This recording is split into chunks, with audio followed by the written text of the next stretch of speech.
Hello, wonderful. This is Sarah, and I know, like me, you love your babies. They may be nieces and nephews or grandkids or your own kids, or you may be a teacher listening to this. And one of the scariest things about kids and their vulnerabilities is the chance of child abuse. And I know it can have a huge impact, and it's a topic that's scary, but it's an important topic. And so I'm here with expert Christy Keating, who's going to help us obviously not be excited about this subject, but maybe not feel so afraid of what's happening and not thinking our only option is stranger danger and keeping our kids locked in their rooms.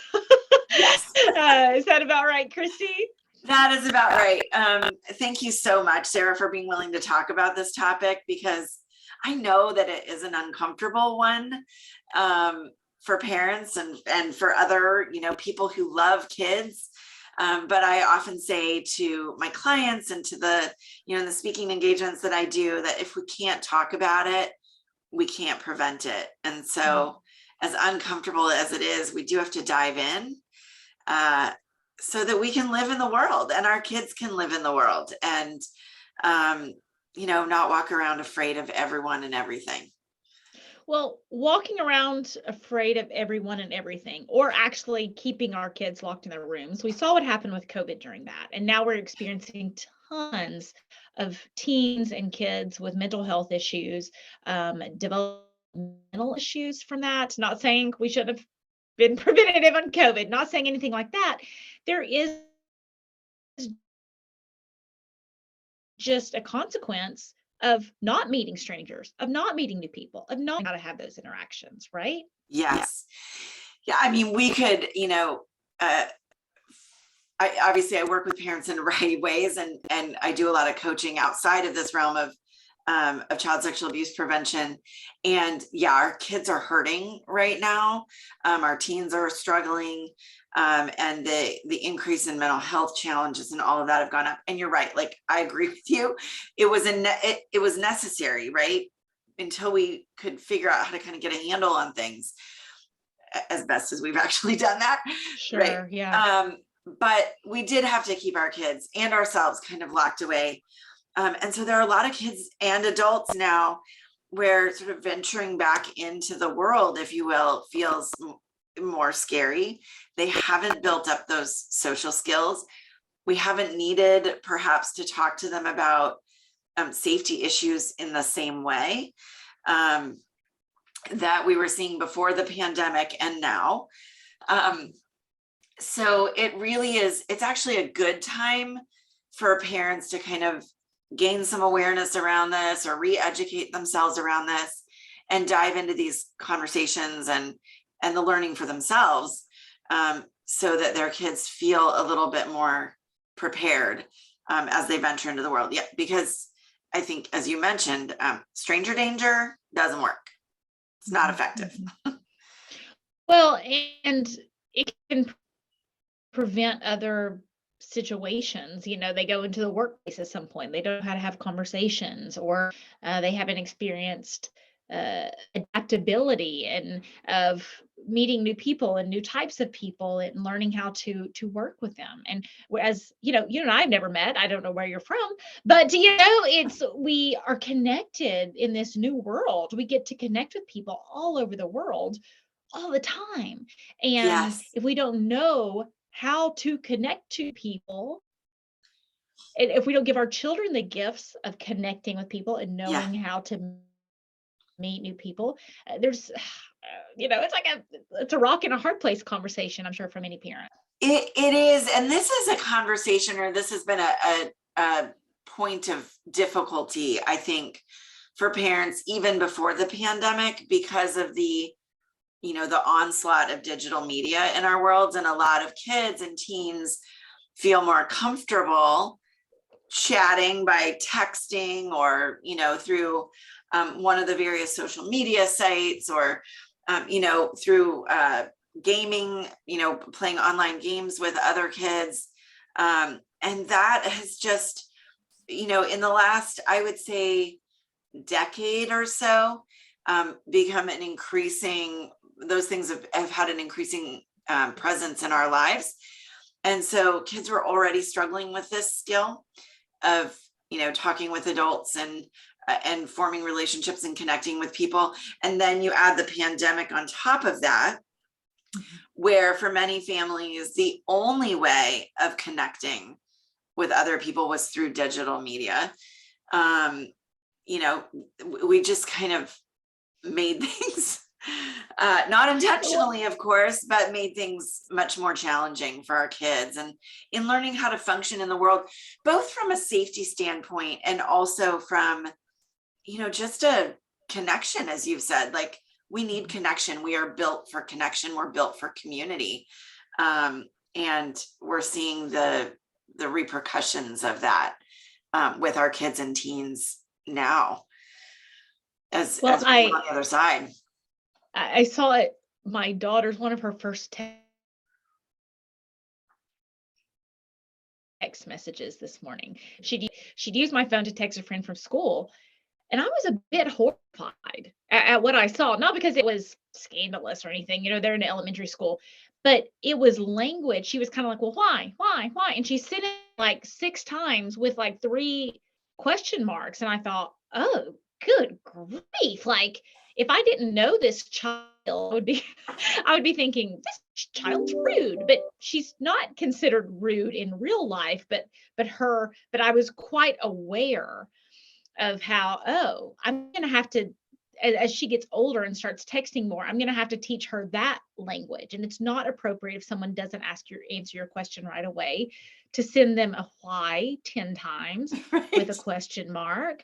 Right. And she's very small. She didn't know, but for her to be a holistic person in the world that she's going to grow up in, that's not something my parents didn't have to teach me how to text. That's right. It is a skill. And, I'm a big fan of, historically, I've always said it's really important for our kids to learn how to have these social relationships in person before we're handing them these devices that come with a whole lot of risks with them. That shifted a bit in the pandemic because our kids needed a way to communicate with, their peer group. And of course, many of them were doing school online. And what we have forgotten is that there's this, it's sort of like teaching a teenager to drive a car.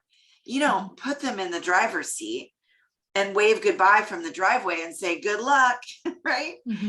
But we often do that with these digital devices. And there are real risks, both socially and, again, from that safety standpoint with these devices.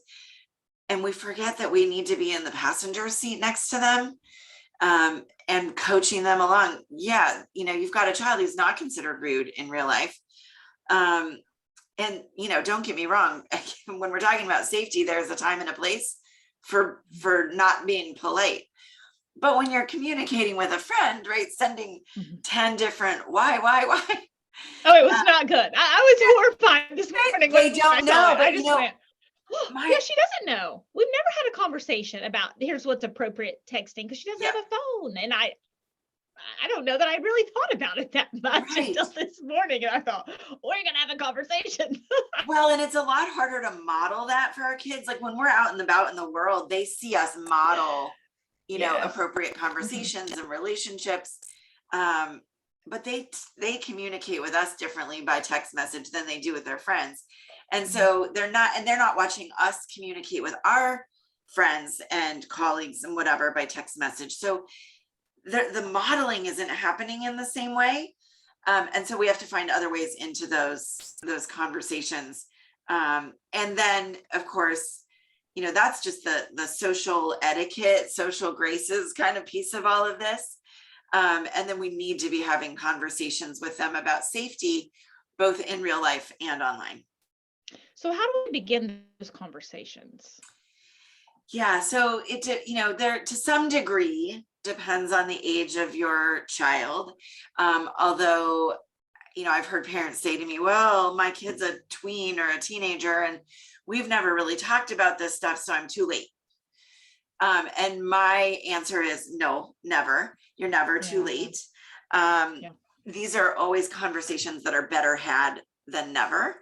Later, whatever that saying is, you'd rather have it later than never. Better late than never. Better late than never. Thank you. My goodness.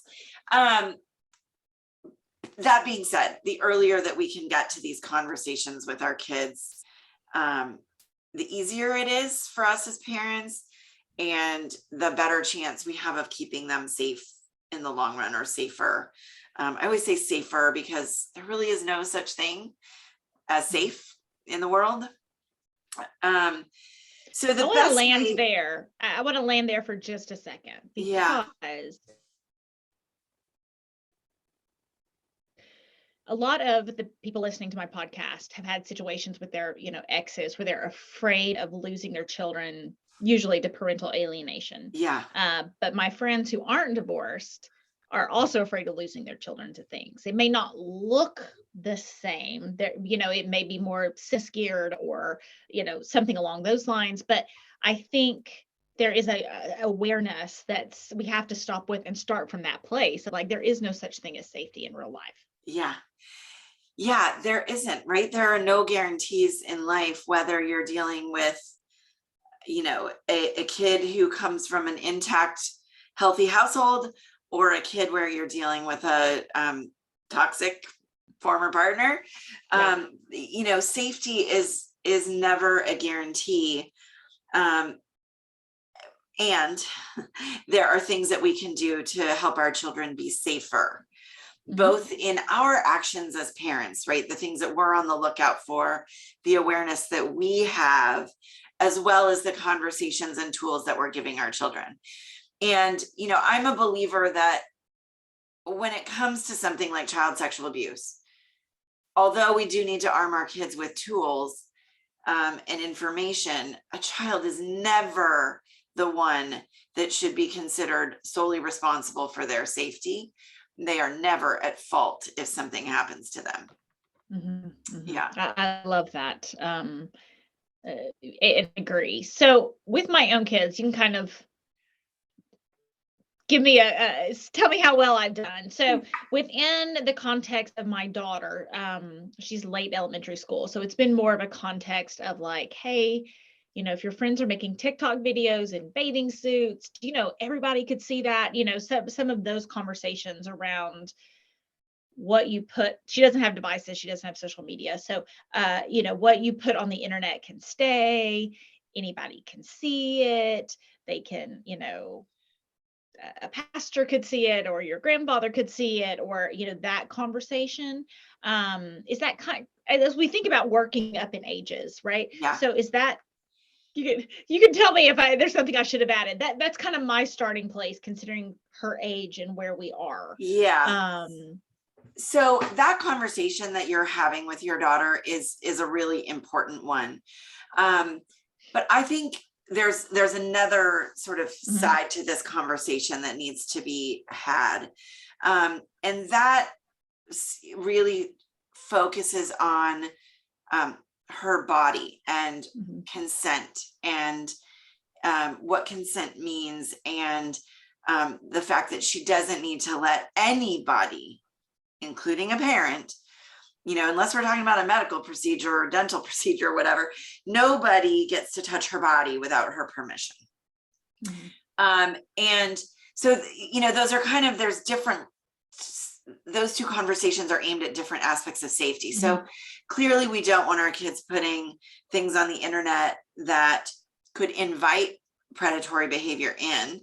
We also don't want them putting things on the internet that will, as you just said, will last forever.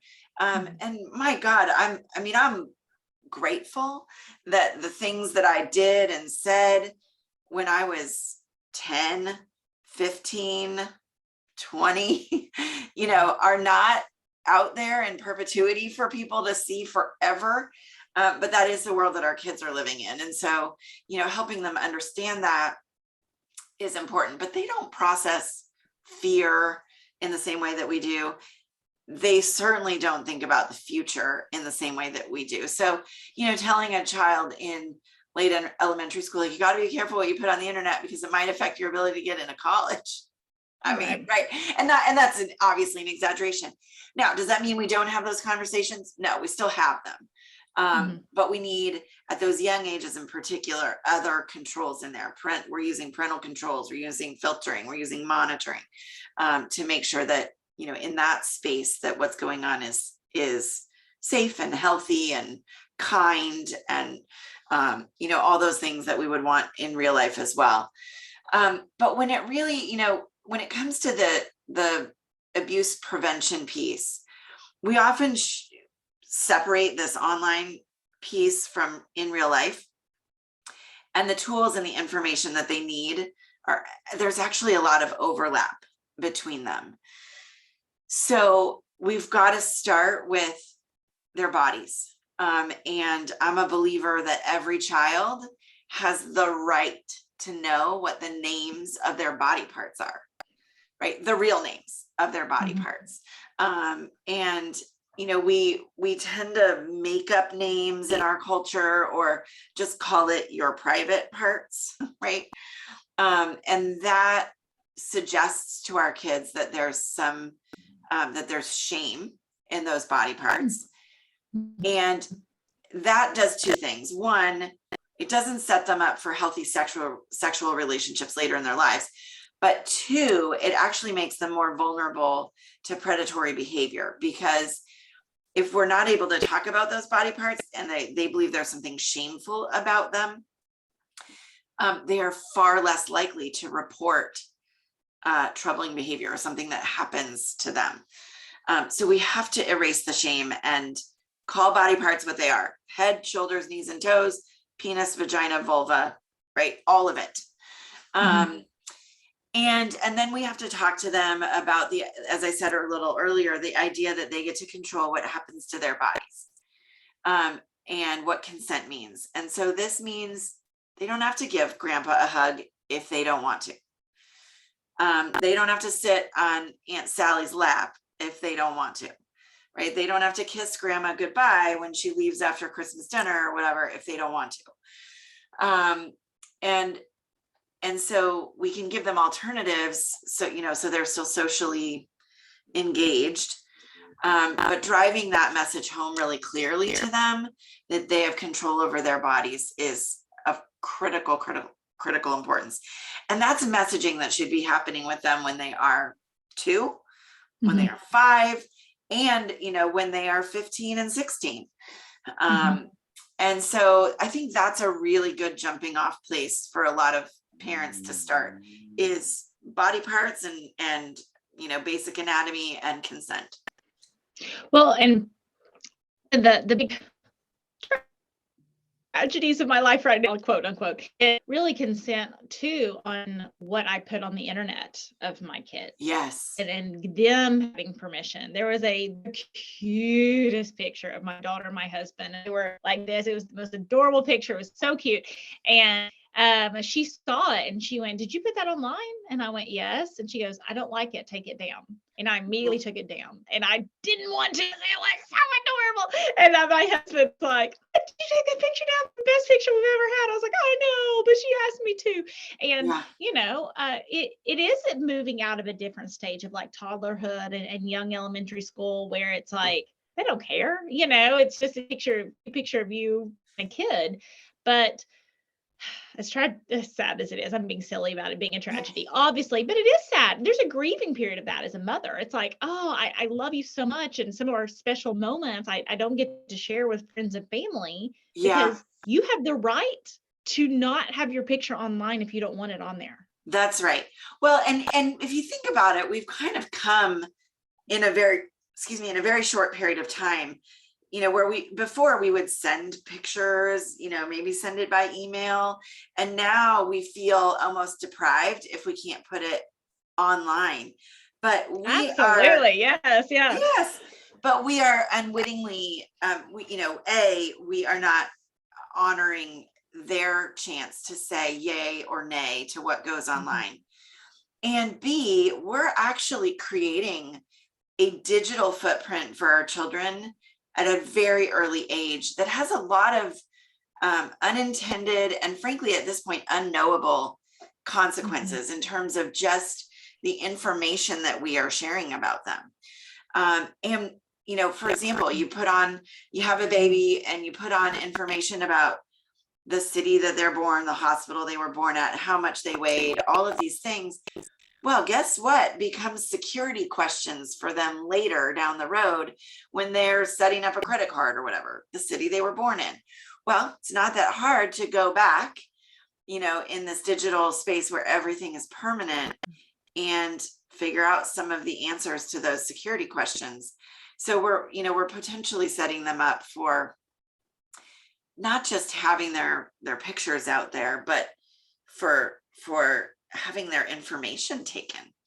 And there's a really compelling book called Parenthood, written by a law professor named Leah Plunkett, that talks about this and the digital footprint that we are unwittingly creating for our kids. And the consent issue is, of course, part of all of that.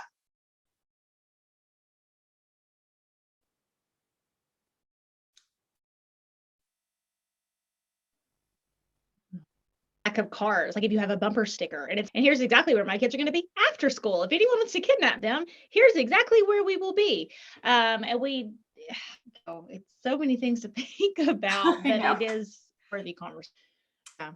Yeah.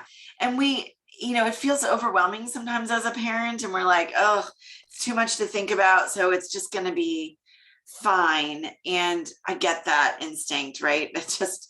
It does feel overwhelming, and we worry about so many things. And so I'm not saying we all need to become experts at all of this, but just some practical common sense, like, is my kid okay with this? Mm-hmm. What might I be, putting on the internet that, and even when they're little, before they, quote unquote, don't care, like, what am I sharing about them that they may later say, gosh, mom, or gosh, dad, I really wish you hadn't done that, Mm-hmm.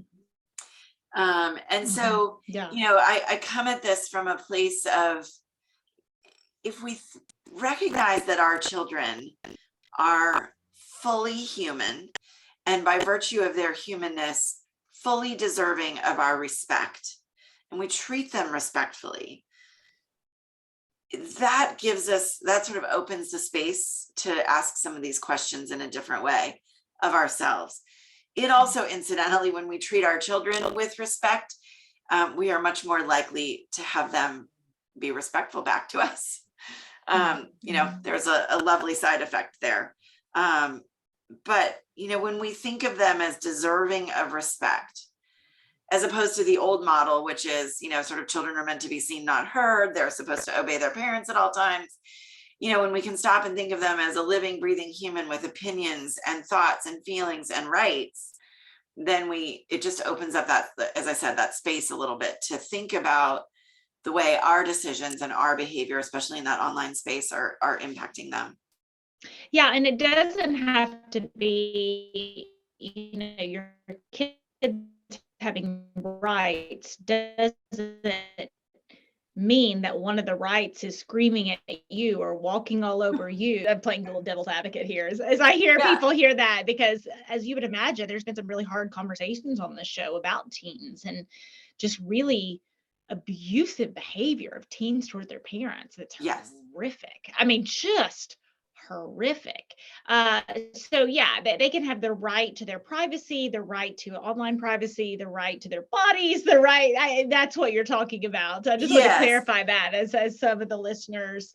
Oh, for sure. I mean, being respectful, to be really clear, even when our children are teens, and I have one, are mad at us and screaming at us and just being awful, I actually believe they still deserve for us to be respectful to them, because, when we model being disrespectful, then we get disrespect, right? So, aside from the safety work that I do, I'm a positive discipline advocate. And so I'm a big fan of building respectful relationships and working through things in a collaborative way with our kids and our teens. And so, That doesn't mean we tolerate the disrespect and we let them walk all over us by any stretch of the imagination. But it does require us to recognize that the number one way that our children learn is by modeling. And so, as a parent coach, when I'm working with my clients, it's an uncomfortable reality for all of us, and myself included, to stop and say, how is my behavior contributing to this relationship? What am I doing that is making this connection more challenging, or this, the presence of respect more challenging? And look, sometimes teens are just difficult. Mm-hmm. They are.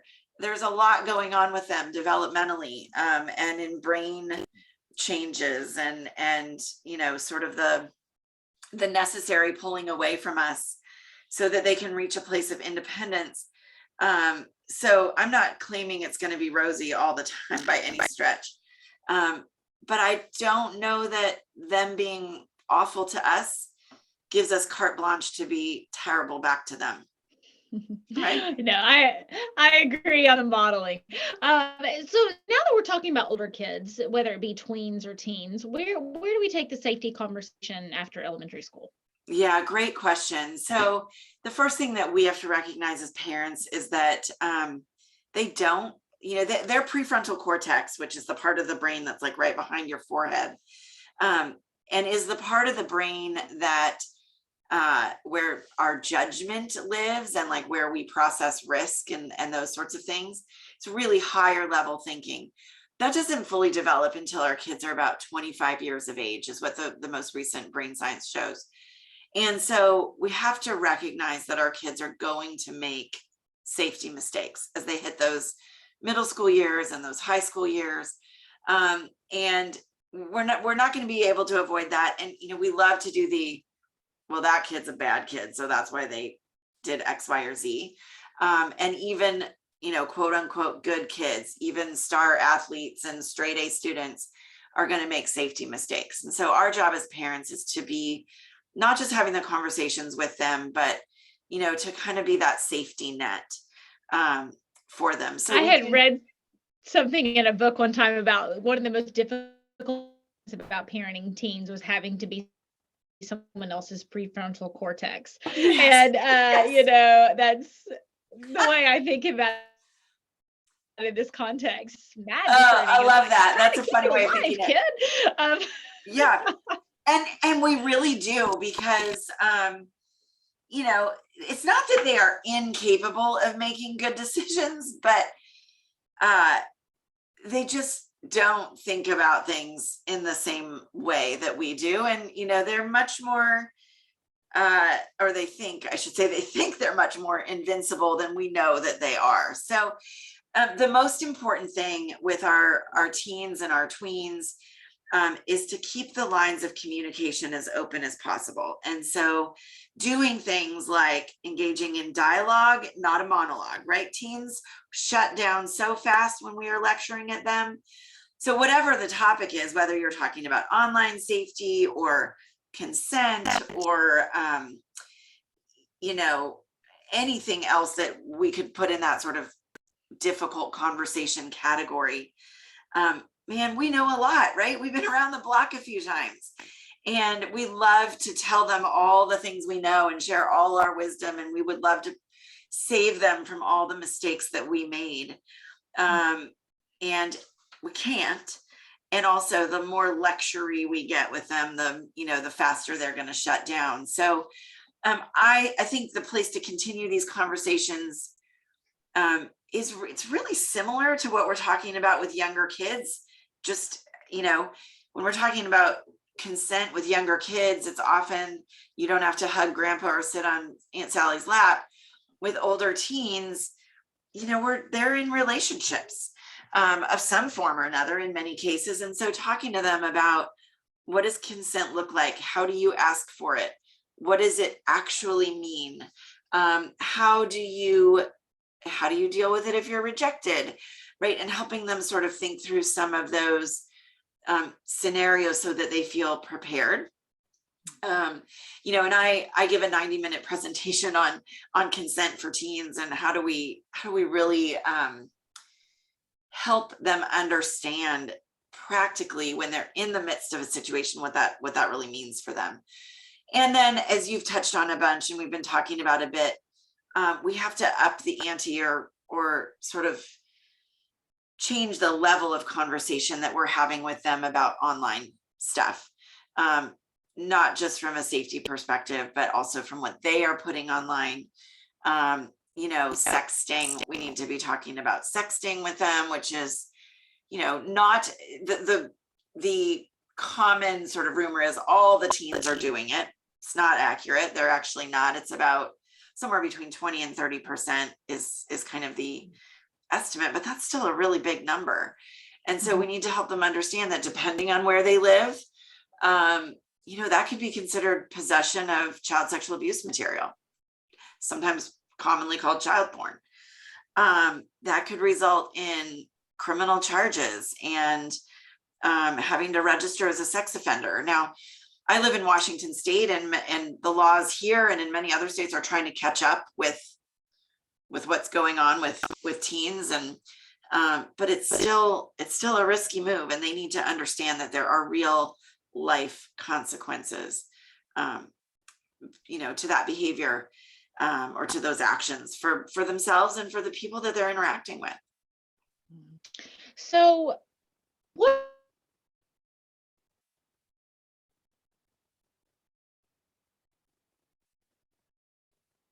do we do about spidey sense? There's a teacher, there's a neighbor. We just get a weird, icky feeling about. Don't want to live our lives in fear of stranger danger, but there are absolutely situations where, like, there are real life adults acting inappropriately towards real life children in a physical sense. So do we trust our instincts on that? Do we create distance? Do we teach our kids to trust their instincts? What's the conversation around that? Yeah, great question. So I think the first thing to sort of touch on is, a lot of parents out there might be saying, well, if we're not supposed to talk about stranger danger, what do we talk about, right? How do we frame this? And I think this is an important answer. Well, I want to stop right there, Christy. It's not you stranger, right? When there's a sexual abuse case, stranger danger, from what I understand, is also ineffective because it's not usually a stranger. It's usually That's exactly right. It's usually an uncle. Yeah. Yep. 90 to 93% of child sexual abuse happens at the hands of someone known to our child or us, and usually both. The vision that we all have in our heads of, the creepy guy in the white van with no windows that snatches our child off the street is not going to say it never happens, but it's so exceedingly rare. And yet that's the thing that we tend to worry about as parents, right? Because it's horrifying. But as you said, it's usually grandpa or uncle or teacher or coach or, pastor or whoever, where this is happening. And so that is a key reason why stranger danger doesn't work for our kids. Secondly, we want our kids to be able to and willing to ask a stranger for help if they need it, right? If they get lost or separated from us, we need them to know what to do and who to ask. They should always look for a mom, by the way. And then the third piece of this is kids just don't think about strangers in the same way that we do, right? If somebody introduces themselves, if I walk up to a kid and I say, hi, my name's Christy, what's your name? And they say, oh, my name's Bobby. Well, Bobby now thinks we're not strangers because we know one another's names, and they just don't think of it, right, the same way that we do. So what I advocate parents use is the phrase tricky people. And it's important to know that a tricky person can be a man, it can be a woman, it can be an older child. So 40% of child sexual abuse happens at the hands of an older child.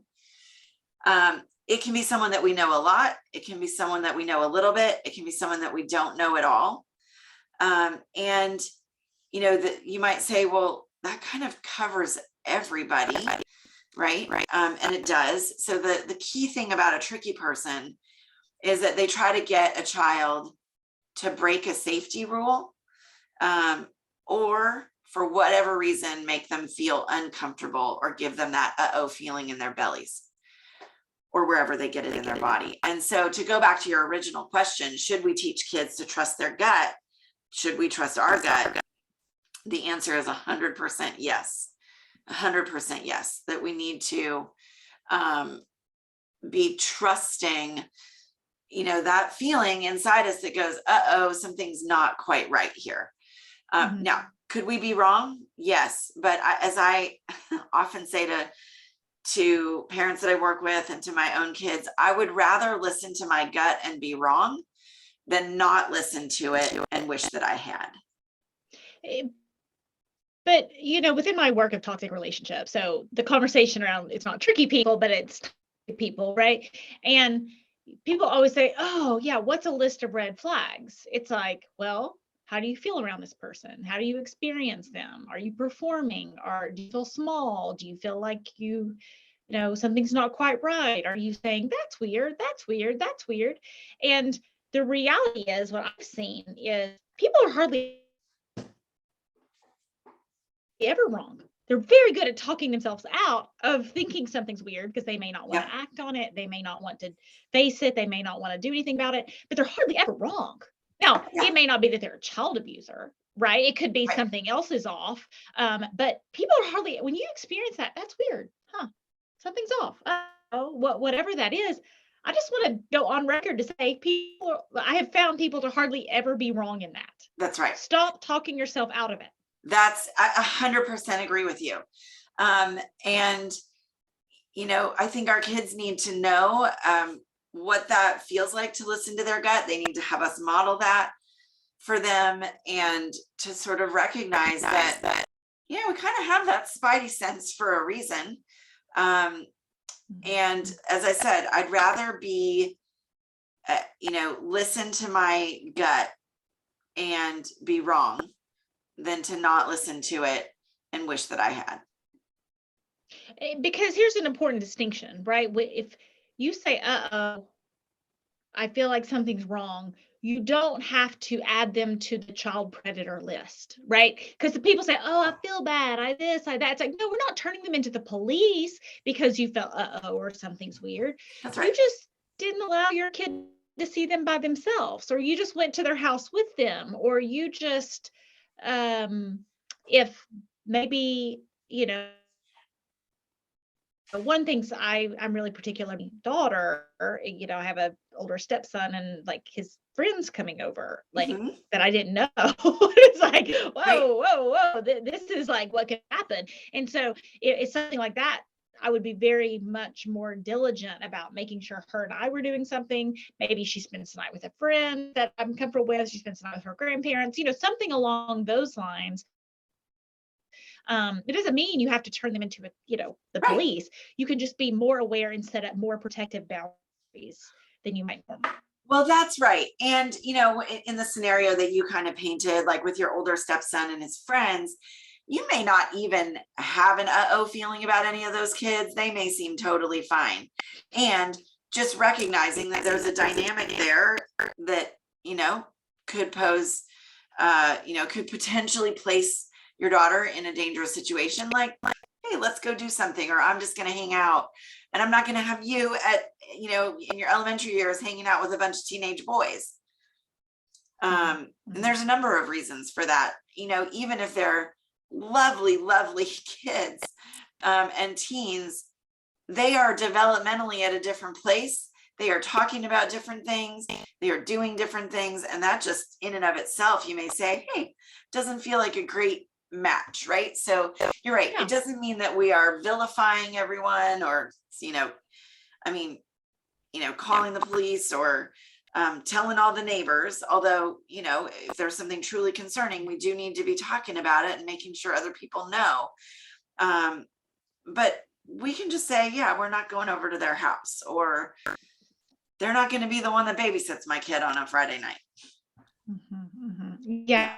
And thank you for having that conversation, because I think that's so important, because I know a lot of my listeners feel bad. Like, so the first step is like trusting themselves to know that's weird. And then there's this whole, but I feel bad that, I may not want them to be around grandpa by themselves, or I feel bad that, and what's amazing is I've seen people feel bad, and like maybe grandfather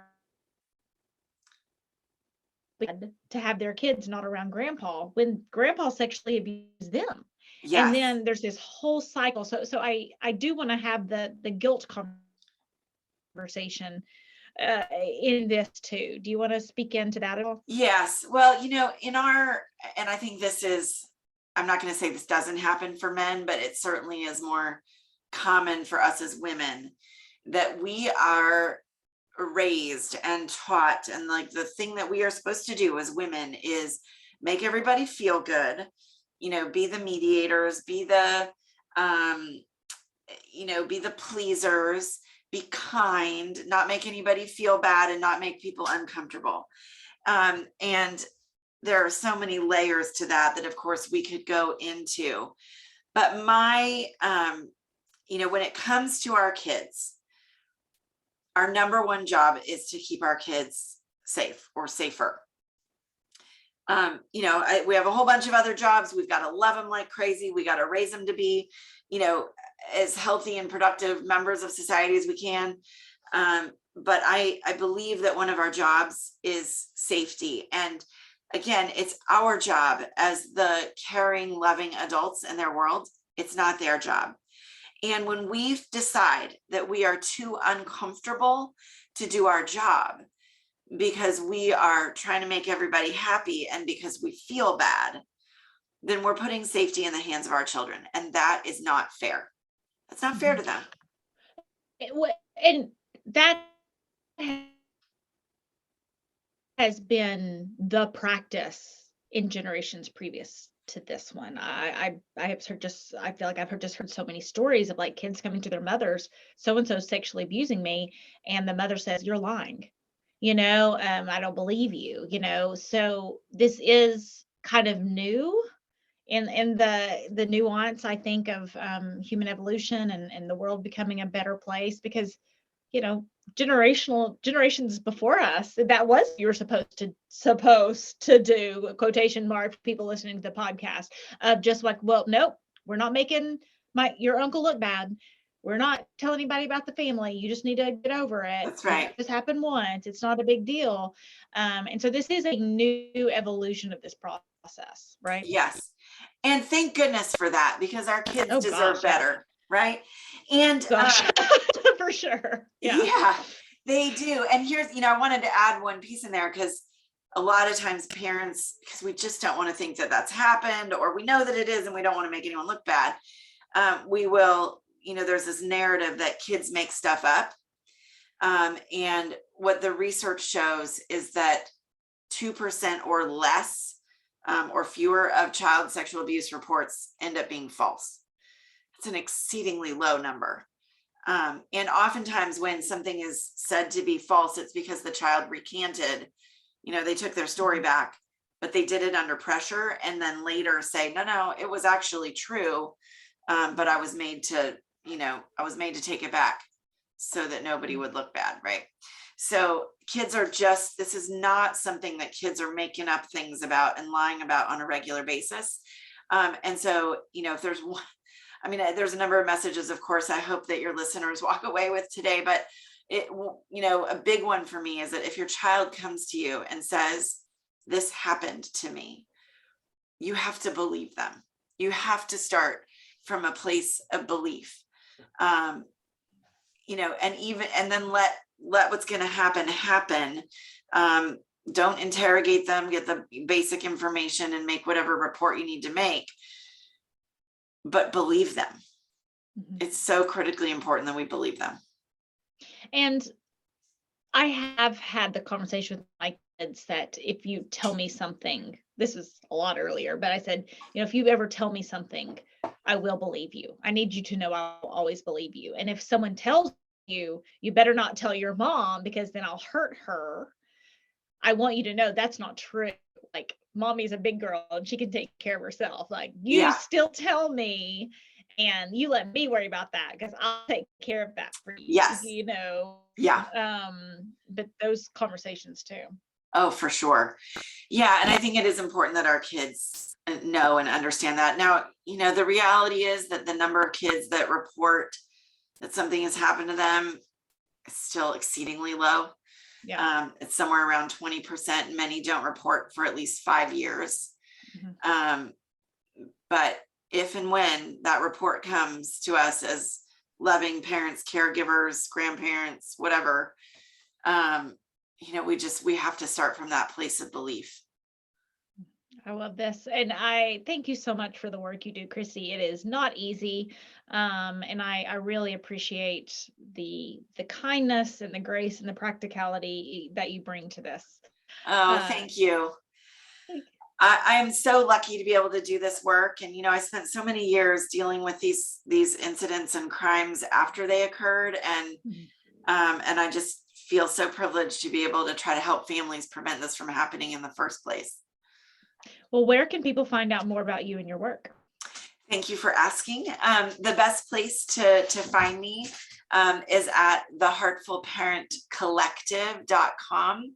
And if you add a /consent there's a download that is there for parents that's all about talking about consent to kids and how we get that and teens, and sort of how we get that conversation started with them. So hopefully that will be of value to your listeners. But that's probably the best place, is my website, to find me. Well, and be sure and send that info to me, and we'll put it in the show notes. I will. And make sure people have access to that. Christy, yes. Thank you so much for coming today and helping us on our journey to becoming toxic person proof. Oh, thank you, Sarah.